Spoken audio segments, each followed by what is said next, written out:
आईला म्हणाल, आई आज संध्याकाळी लवकर झोपतो, मला पहाटे लवकर उठव, लवकर जत्रेला जायचंय. मुलगा झोपी गेला, पहाटे लवकर उठला, आईला उठवलं, आईला सांगितलं लवकर भाकरी टाक, मी आंघोळ करून येतो. आई चुली पुढे गेली, पोरगा आंघोळीला गेलं. आईनं लालबुंदा फुललेल्या निखाऱ्यावर भाकरी भाजायला सुरुवात केली. त्याच लालबुंदा निखाऱ्यावर तिनं दुधाचं पातेलं ठेवलं. तोपर्यंत पोरगा आंघोळ करून परतलं, ताट्यावरून बसलं. आईला सांगू लागलं, आई लवकर वाढ, मला उशीर होतोय. आईनं त्या लालबुंदा फुललेल्या निखारूची भाकरी काढली, मोडली दुमडली, पोराच्या थालीत टाकली. तोपर्यंत पोराच्या आरोळी घुमली, आई लवकर वाढ, मला उशीर होतोय. आईने इकडे तिकडे बघितलं, लालबुंदा फुललेल्या निखाऱ्यावरचं दुधाचं पातेलं सुद्धा गरमागरम लालबुंदा झालं होतं. उचलायला काहीतरी हवं होतं, पण सापडत नव्हतं. पोराच्या आरोळी घुमत होती. आई लवकर वाढ, उशीर होतोय. आईने इकडे तिकडे बघितलं, पण सापडे ना. पोराची पुन्हा आरोळी, आई लवकर. शेवटी आईनं विचार नाही केला, तशाच रिकाम्या बोटाने त्या गरमागरम लालबुंदा पातेलं उचललं. चर्र दिशी चटका बसला. कळ फार मस्त काय झिंजिण्या उठवीत गेली. डोळ्यातनं खळ दिशा अश्रू सुटला. चटका सोसवेना, हात झटक्यात माग आला,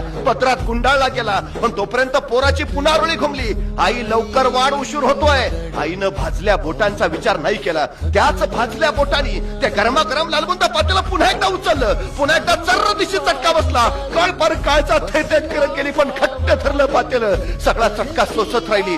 पोराच्या थाळीत दूध ओतत राहिली. दूध ओतताना पोरानं बघितलं, आईच्या डोळ्यातनं पाणी येत आहे.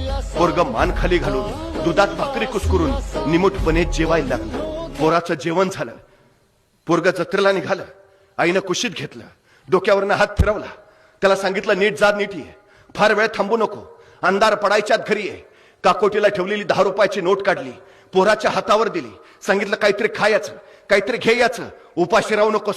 पोरग 10 रुपयांची नोट घेऊन जत्रेला गेलं. दिवसभर जत्रेत रमलं. गरगर फिरणारे पाळणे बघितली, जिलेबी बघितली, पताशी बघितली, खेळणी बघितली. हरकून गेलं, बहरून गेलं, आनंदून गेलं जत्रेत. संध्याकाळी अंधार पडायला लागला. पोरग घरी परतायला लागलं. आई दाराशी वाट बघत होती. मुलगा लांबून येताना दिसला. आईला हैसं वाटलं. लगबगीनं जवळ गेली, पोरला कुशीत घेतलं, डोक्यावरून हात फिरवला. त्याला विचारलं, अरे काय काय बघितलं जत्रेत? पाळण्यात बसलास का? जिलेबी खाल्लीस का? खेळणी घेतलीस का? अरे तुला 10 रुपये दिले होते, काय केलंस त्याचं?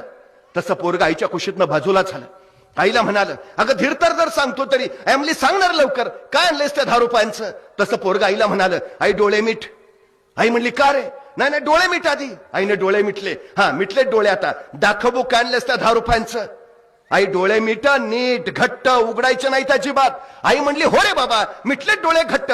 आता दाखवू, काय आणलंयस त्या 10 रुपयांचं? आणि त्या 10 रुपयांचं काय आणलं हे दाखवायला पोरनं खिशात हात घातला आणि खिशात आणलेली 10 रुपयाची सांडशी काढली आणि आईच्या हातावर ठेवली. त्या सांडशीचा सहज स्पर्श त्या माऊलीला झाला आणि डोळ्यातनं खळखळ खळाश्रू ओखळायला लागले. पोरला खट्ट उराशी कवटाळलं. अरे धन्य झाली कुसुमाची.